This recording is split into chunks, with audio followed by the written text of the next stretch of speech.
Breaking news tonight. A so-called angel of pain stalking the halls of the NICU, the newborn ICU unit. That's the suspicion after 7 newborns, just tiny baby infants, suffer unexplained broken bones while in the hospital. Joining us tonight, the father of 2 of those babies. Good evening. I'm Nancy Grace. This is Crime Stories. Thank you for being with us.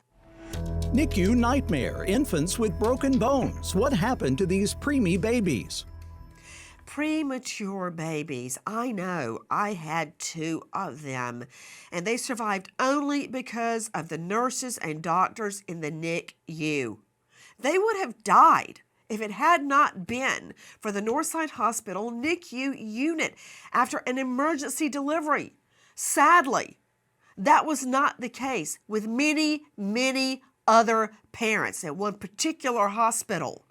Who would take a baby's bones, an infant, a newborn, and break and fracture their bones as they lie there helpless? First of all, take a listen to this. It is a burden and a huge responsibility, and also a privilege to be able to care for these children at their most vulnerable states, and these families in their most vulnerable states. Many of them have gone through all kinds of toil and trouble just trying to get pregnant, and then to deliver early or to have complications during delivery. It's just heart-wrenching for these families to not be able to go through a natural birth process and take your child home with you, to leave them in the care of others who you really don't know. You have to trust them. You do. You have to trust them. And sadly, that trust was misplaced in the case of at least 7 newborns that we know of. Think about it. A newborn baby, premature, lying there defenseless. Mom and dad have gone home. No one there to care for them except for the staff in the NICU. Did an angel of pain stalk the halls, preying on defenseless infants? Listen. Henrico County Police Detective Megan Lynch responds to Henrico Doctors Hospital in reference to a 5-month-old male in the NICU found to have a fractured left femur. When the child is examined further, it is determined he also has a fracture of the right tibia and multiple rib fractures. The detective is told the injuries are similar to injuries suffered by 4 males in the NICU in the summer of the previous year. Oh my stars!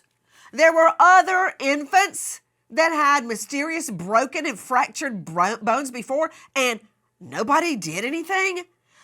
Joining me, the father, Dominique Hackey, is with us.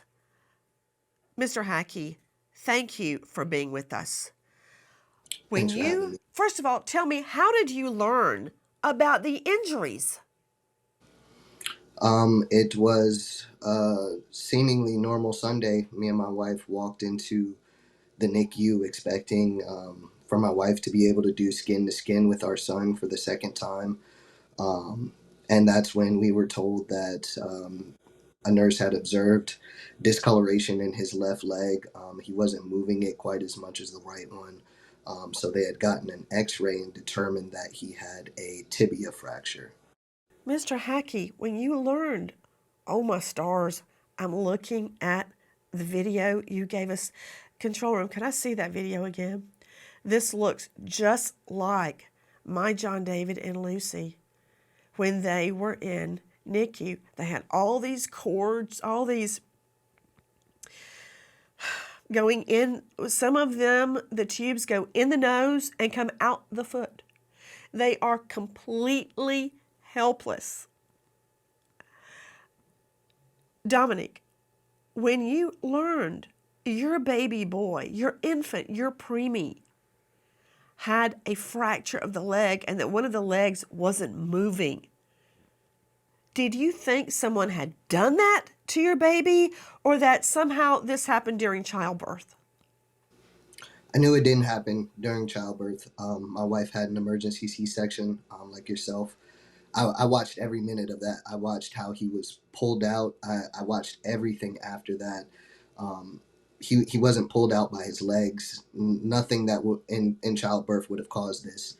Um, but it did take a minute for us to process what was happening. Our other son, Micah, was very, very sick. We were being told that we were going to lose him twice at that point. So we were just overwhelmed with emotions.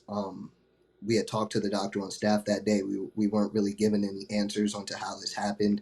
And honestly, after we were told what we were told and spoke to the doctors on staff, I told my wife we need to leave. Because I needed to take time outside of that hospital to process what was happening. And I had already at that time reached out to my mom, who was then, texting me a million times back to back. This isn't right. You need to call Child Protective Services. This shouldn't be happening. I don't feel safe with my grandson in there. So I needed to get out of the hospital, call her, and kind of get my feet to where we needed to go next. So it was a lot in that moment to process.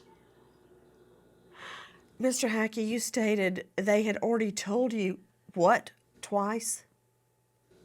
That our son Micah was gonna pass away, just due to Oh my. the complications with my wife's pregnancy. He had low fluid at 16 weeks, which caused him to have a lot of respiratory distress. So at that time, Micah was on a ventilator, an oscillator, hooked up to so many different machines. But Noah was our strong baby. He was perfect from the moment that he came out. He needed very little respiratory help. Um, so we had hope. He was our hope, I should say, because he came out so strong, and nothing wrong with him. And we just wanted the same for our other son as well. So we were very heartbroken to learn that our healthy baby now is not healthy, and nobody can tell us why.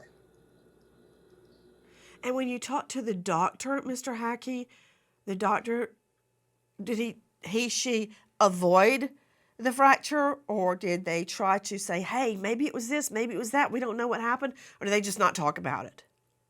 They initially told us that it could have been done from an injection that was given maybe too rough or too hard.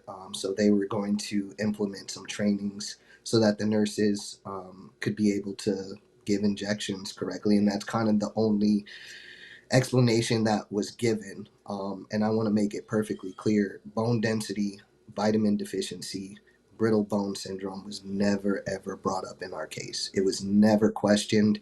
It was never a factor um, for us. So it's without a doubt that somebody at this hospital did it.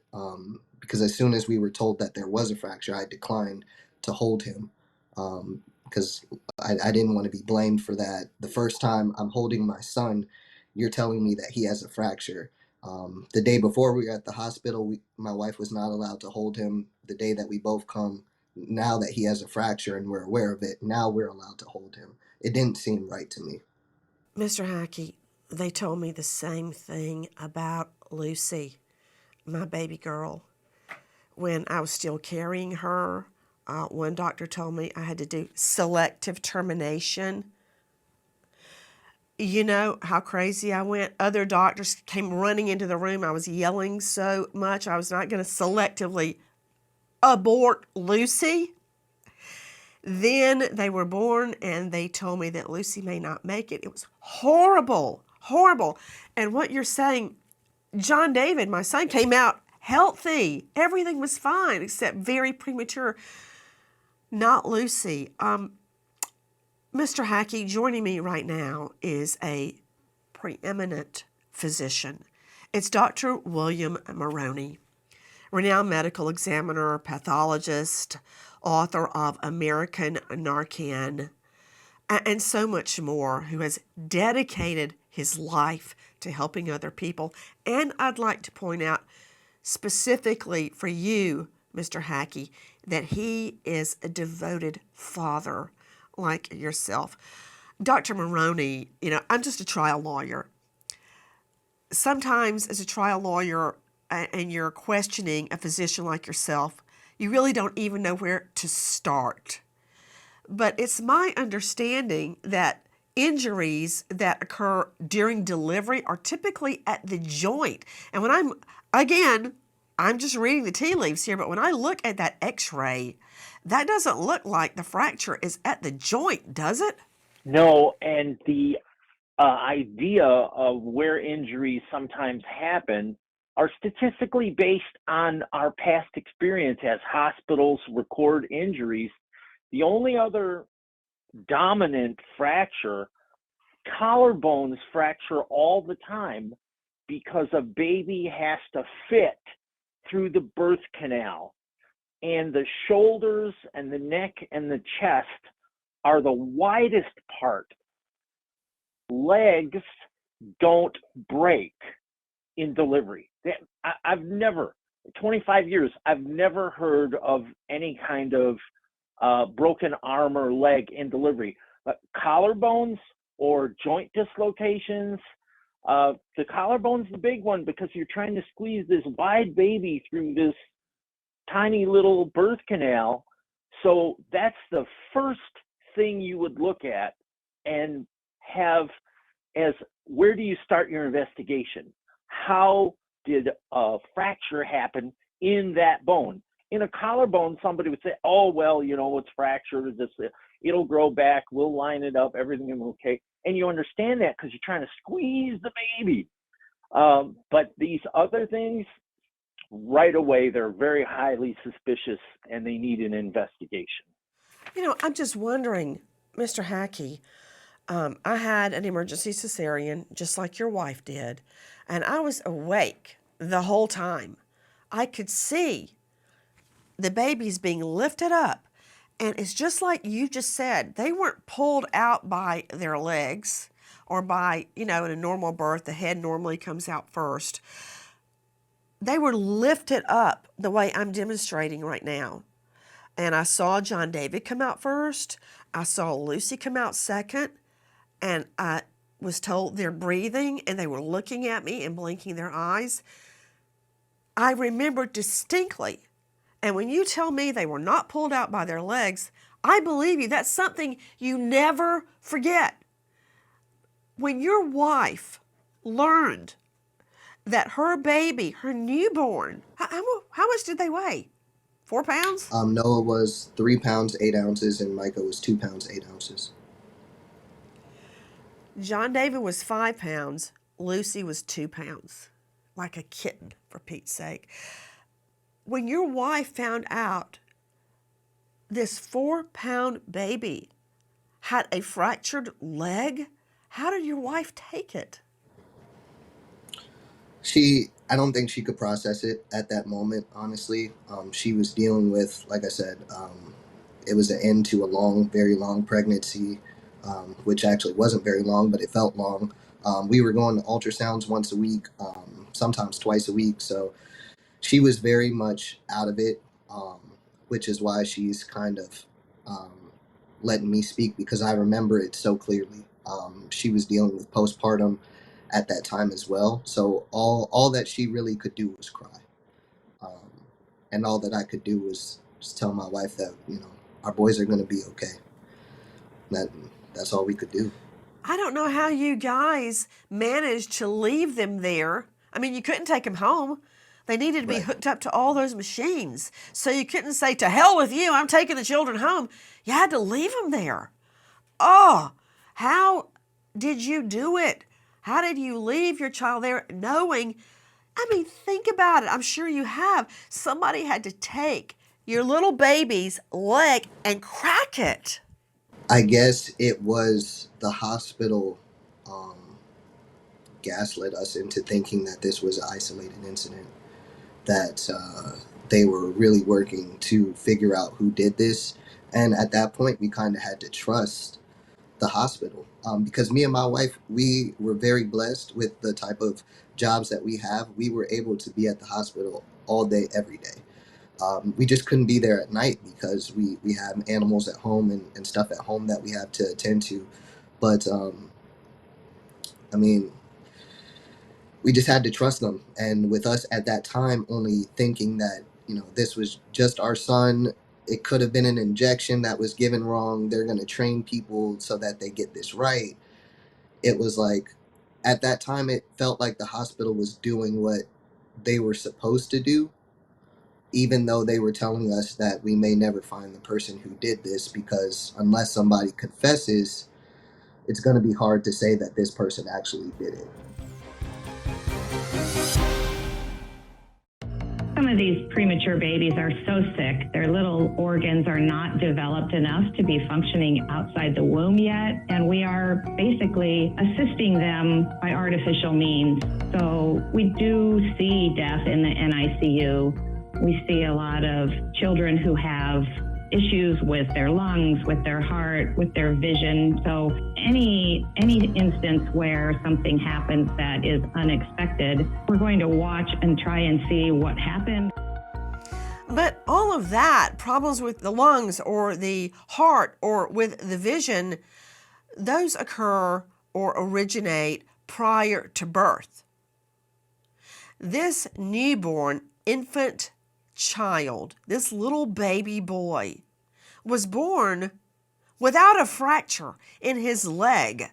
So how did that happen? To Dr. William Maroney, I know that infants' bones are malleable, but to fracture or break a baby's bone, it had to hurt. It had to be horrific pain for the child to endure. And even though the bones are somewhat malleable at the time of birth, they're still bones. How much force would you have to affect in order to break or fracture a child's leg?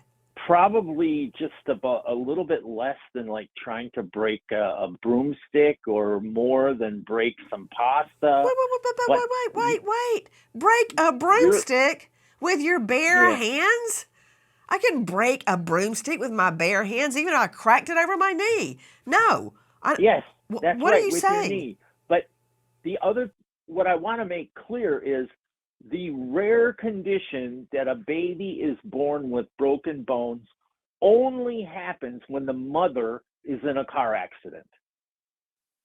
If these mothers do not have any history of being in recent, like right before the hospital, car accidents, all these bones are perfect. All these babies are born with completely healthy bodies, but we have seen broken bones in babies after they've been delivered in emergency deliveries when the mothers had car accidents. Mr. Hackey, had your wife, I already know the answer to this, your wife had not been in any type of an accident, had she? No. Okay, Dr. Maroney, I hate to call a medical doctor of your eminence on the carpet, but that's really not what I asked you. I didn't ask you about car wrecks, because there's no car wreck or no accident, nothing like that, no violent injury on the mom prior to birth. I'm asking you the degree of force. You're telling me a little less or the same amount as trying to crack a broom over your knee? The physical amount of force would equal something hitting a wall at 20 miles an hour. And the other thing, here's what I would really worry about. Baby, how can you be so calm, Maroney? How many children do you have, for Pete's sake? Don't you remember when they were born?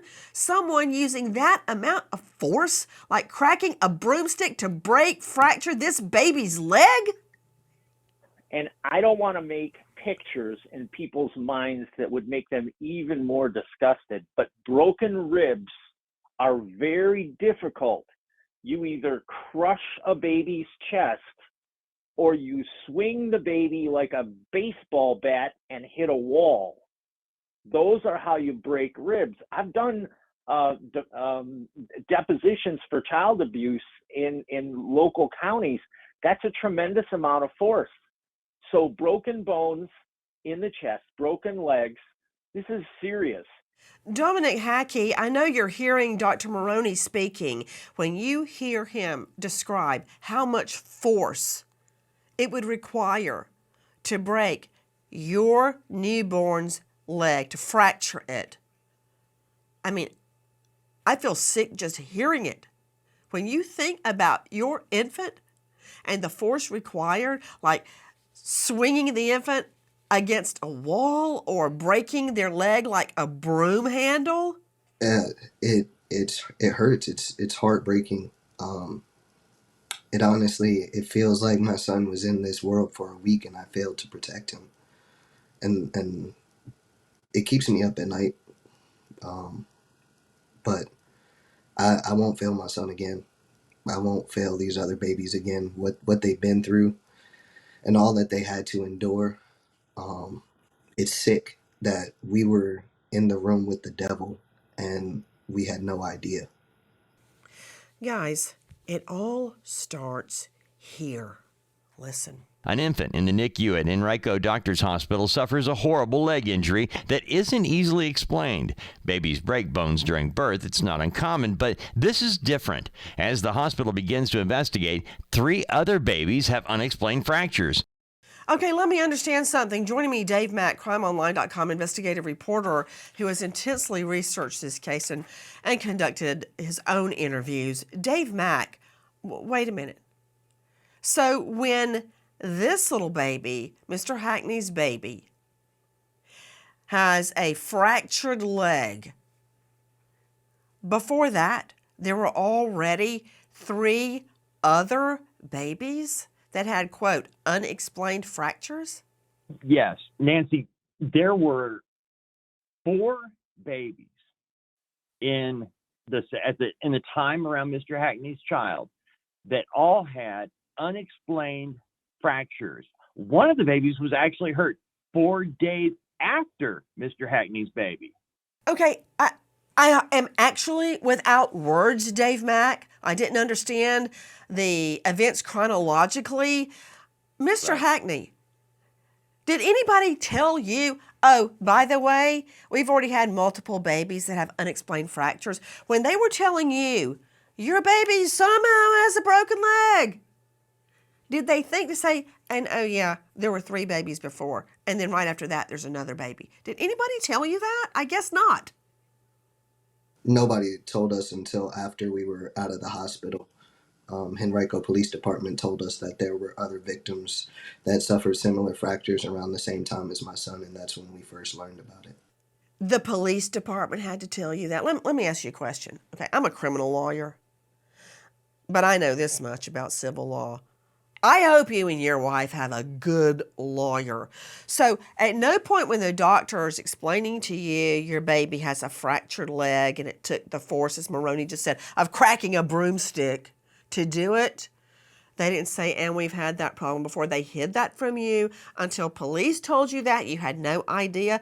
There is no way hell would freeze over before I would have my children in a NICU unit where other babies had fractured bones? Oh, no. But you didn't know that, did you? No idea. None of the other families knew as well. We all thought that we were isolated incidents, and honestly, that's why a lot of us kept quiet for so long. We didn't know that there were other people out there who went through similar experiences with that hospital. Please join us on our mission to find missing people, especially children, to solve unsolved homicides. If you're on the go, catch us on your favorite podcast app where you can get all of our content where we, in our own way, seek justice. Dominique and Tori Hackey start speaking out after Virginia Child Services informed them that their newborn baby Noah had been abused by an employee at the NICU when he suffered a fractured leg following his premature birth. Noah was one of the 4 babies who suffered unexplained injuries. This would not be the first time, and of course, you know Dominique Hackey was looked at long and hard because parents of an injured or missing child are always the first suspect statistically. He could be the angel Gabriel that came down from heaven and sat down in front of police. He would still be the number 1 suspect statistically. Again, it's not the first time that a hospital employee has inflicted pain, suffering, even death on an innocent newborn. Does the name Lucy Letby ring a bell? Because that's a name that echoes in my mind all the time. Listen. Registered nurse Lucy Letby gets her dream job in the neonatology unit at Countess of Chester Hospital, working many extra shifts in the small unit. Letby says she enjoys watching the infants progress and supporting their families, but patients under her care experience an unusual amount of medical emergencies and even death. After years of other doctors and nurses expressing their concerns, the hospital finally launches an investigation, finding that 7 babies were injured and 7 babies died under Letby's care. Handwritten notes indicate the nurse injected air into the infant's bloodstream or gave them lethal doses of insulin minutes before consoling their grieving parents. Oh my stars. Okay, Dr. Maroney, I got to ask you what that means, injecting air or insulin.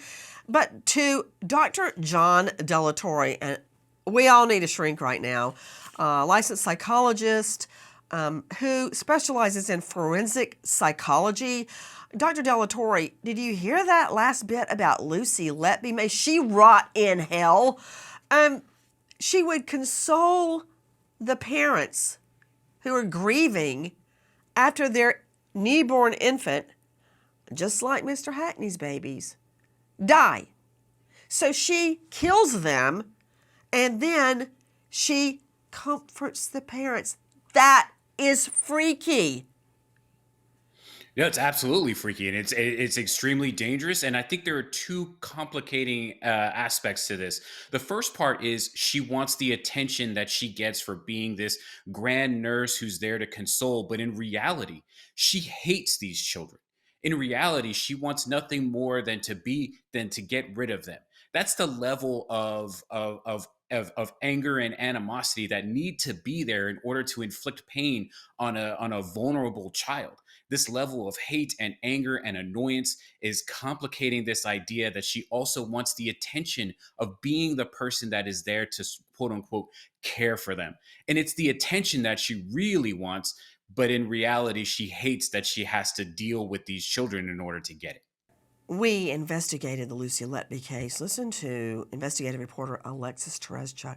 First time, it was a tragedy, but immediately the way that she reacted was a red flag. She wanted to come back to work immediately while everybody else was devastated and crushed by this. Each time a child died, each time a baby died, and she was there, she wanted to come back to work and insisted on, remember, many of them were twins or triplets. She wanted to work with the other sibling immediately, and that really raised a red flag. So the doctors and the nurses really complained about her and said, this is really very, very suspicious. You think it's weird that she would console the parents after killing their newborn? That's not all. Listen. After the death of a 5th baby on her unit, Lucy Letby wants to go to the funeral, but is working at the time and unable to attend, so she sends a condolence card to the family titled, "Your loved one will be remembered," with many smiles. Inside, Letby wrote, "There are no words to make this time any easier. She will always be a part of your lives, and we will never forget her. Thinking of you today and always. Lots of love, Lucy." Letby then took a picture of the card and kept it as a keepsake. Okay. Dominique Hackey is joining us. His twins were in the NICU when he and his wife learned, after a very difficult pregnancy and delivery, an emergency C-section, that astonishingly one of their babies has a fractured leg out of nowhere. You're hearing about Lucy Letby, who would murder the infants and then console the parents and help them plan the funeral. Did any of the nurses seem odd or act in an unusual way to you or to your wife? None of the nurses really talked to me. There were very few of them. A lot of them talked to my wife and directed a lot of care questions to my wife. It was almost as if I was incapable of making decisions for my kids, and that she was the only capable one. So I didn't form a lot of relationships with a lot of the nurses. Well, I they do probably remember. suspected you, frankly, Mr. Hackey. They probably thought you were responsible because all the nurses think they know each other and they would never do anything to hurt a baby. And the dad or the mom is typically the perp. So no wonder they gave you the cold shoulder. They probably gave you the stink eye. Yeah, I'm sure once they learned, because I was very open with my mom reporting the incident to Child Protective Services and things like that, that they were very cautious around me.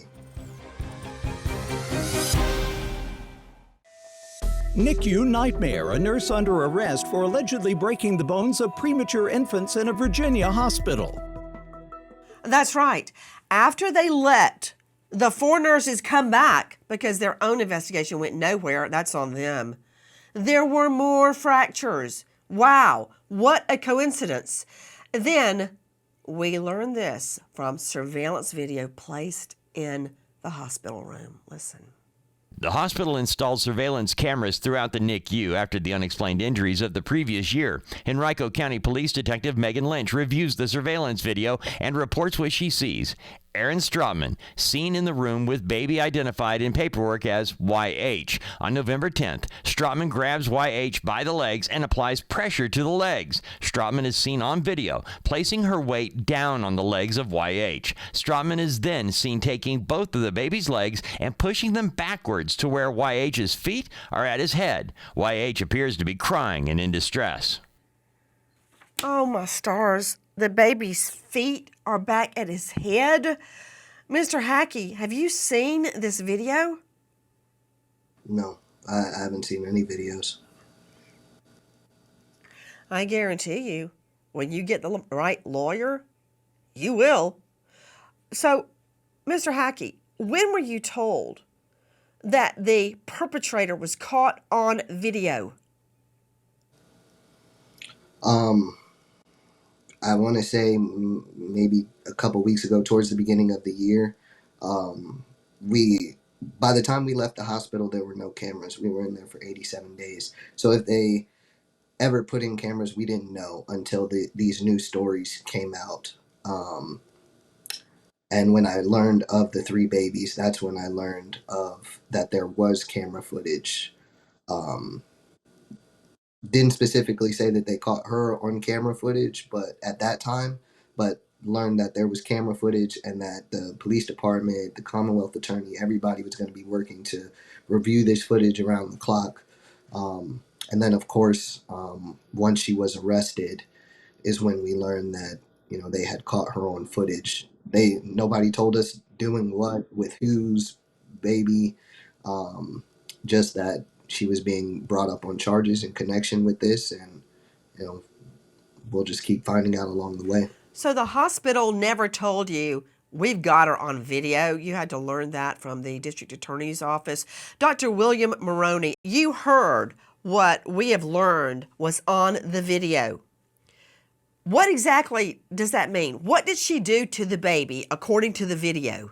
What it looks like is there's pressure to snap a leg by pushing it outside of what we call barriers. There's natural barriers that the muscles can use. Then there's artificial barriers. Stop, Dr. of Maroney. You're talking to lay people. We don't know. What are you saying? Pressure, barriers. What? Please speak English. We'll go back to when you put weight on that leg to snap that bone, it's equal to a vehicle hitting a wall at 20 miles an hour, but it happens in somebody's hands. But how did she do it? What do you mean put weight? How does that happen? Well, they said in the words that were used, she pushed down, that her body weight, her shoulders, her muscles pushed on a bone on legs on one instance, and then exceeding the normal range of hips and backs and legs, she twisted the legs so far back that a baby that's a flat piece of pasta. It's a noodle, suddenly becomes an elbow. That's unnatural. The body, even adults, children, they don't bend like that. When you bend something like that, something breaks. They're very lucky. We don't know the results, but that could have snapped somebody's spine and made somebody permanently paralyzed for life.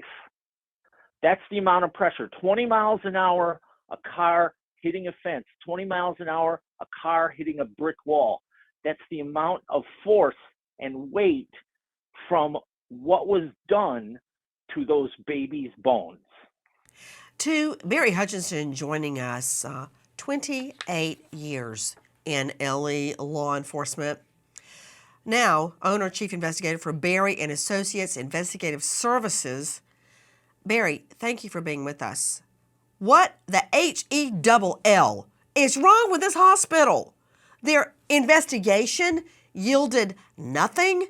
And then as soon as the 4 nurses that had put on paid leave, I might add, this woman charged with breaking the bones of little NICU infants that weigh 4 pounds. And she is on paid leave. Are you kidding me? But their investigation yielded nothing. Are you surprised that the hospital found out nothing while investigating itself? No, that's pretty much common practice. They're going to do everything they can to shield their own liability. And I mean, that's a travesty in itself. That's another story to be told. But there's no way that you could ever convince me that there wasn't already surveillance in place in that NICU in some shape, form, or fashion, not to mention that there are other cameras all throughout that hospital, like in adjacent hallways, et cetera, that they could track each one of these individual nurses and find out exactly a timeline of who was around the child and when they were around the child. You know what? You're absolutely right. They had all that in the records. Who was working the day before the injury manifested, who was working the day of the injury. That shouldn't be so difficult to uncover, yet they didn't. To Greg Morse joining me, high-profile lawyer and partner at the law firm of King and Morse, author of The Untested on Amazon. Greg Morse, I'm sorry to report, I'm not surprised at all. You heard Dominique Hackey, the dad, saying the doctor never even explained to us really exactly what had happened, didn't mention that employee may have done this. Nobody told me that other infants before my baby Noah was attacked had been attacked. I'm not surprised at all the hospital didn't tell him any of that and didn't tell him, hey, we have surveillance video. I want you to know we know who did it. Never breathed a word, Greg. Well, that's the bigger or an issue here also is the hospital's cover-up. And what's particularly troubling to me is that they questioned these parents, as you pointed out, they're the first suspects. There is no world where the hospital doesn't know this is going on with all these babies. And they're, like your previous expert said, they're trying to shield their liability. And that's really a comment on our healthcare. We value profits over care, and this is what you get. You talked about your own children, Nancy. Imagine a doctor says to you, well, when we give needles, sometimes bones break. There's no world where anybody believes that. There's no world where that's not investigated. But if the people investigating are sweeping it under the rug, then what do? And it's heartbreaking for these families, what they've had to endure, and then to be a suspect, essentially, by the hospital administrator so they could hide their own malfeasance and their own negligence in turning a blind eye to these things. 7 potential abuse cases are now under scrutiny, and investigators say there could be more. Police investigators are scouring hundreds of hours of surveillance footage to determine what happened. Reports say at least 3 of the affected families were in court for Strotman's appearance. Only one family has spoken publicly so far, and that father says another couple told him their child suffered 12 fractures. Strotman has been formally charged in just one baby's case as the investigation investigation continues. Strotman's public defender says she has not entered a plea as yet and is being held without bail. Her next court appearance is scheduled for March 24th. Mr. Hackey, is that true? Another baby had 12 fractures? I hate to say it, but yes. Yeah. Have you talked to any of the other parents? Yes, I'm currently in contact with 5 of the other families, so 6 families, including myself. It's worked wonders for myself and the other families just to have other people who have gone through this situation, who have been gaslit by the hospital, whose birthing stories are similar to our story. And we just all feel like we were failed from the moment we stepped foot in that hospital to the moment that we left. Because we had no idea that anybody had even been let go in relation to our son's cases until the news put it out there this year. Mr. Hackey, I want to thank you for speaking out. There are parents all over the country whose children suffer injuries or worse in the hospital, and they are fed the line. It's normal. We don't know how this happened. It's not normal. Mr. Hackey, have you ever lain awake at night and thought about how lucky you are she didn't kill your baby? Every night, ever since all of the details of this story were learned, because like I said, I'm just learning of the severity of the other cases.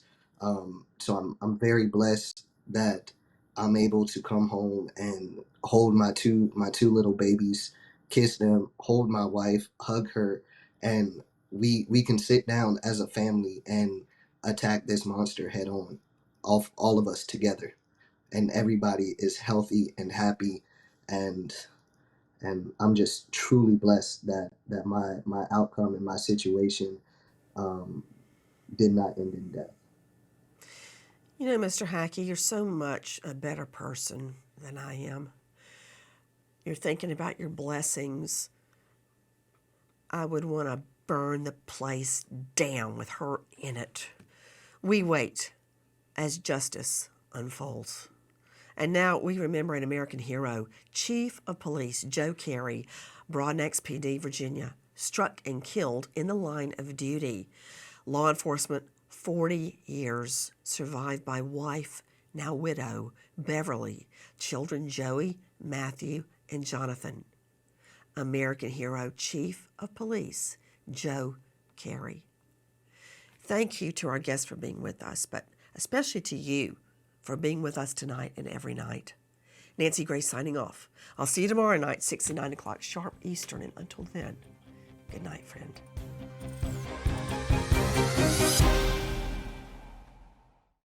Please join us on our mission to find missing people, especially children, to solve unsolved homicides. If you're on the go, catch us on your favorite podcast app where you can get all of our content where we, in our own way, seek justice.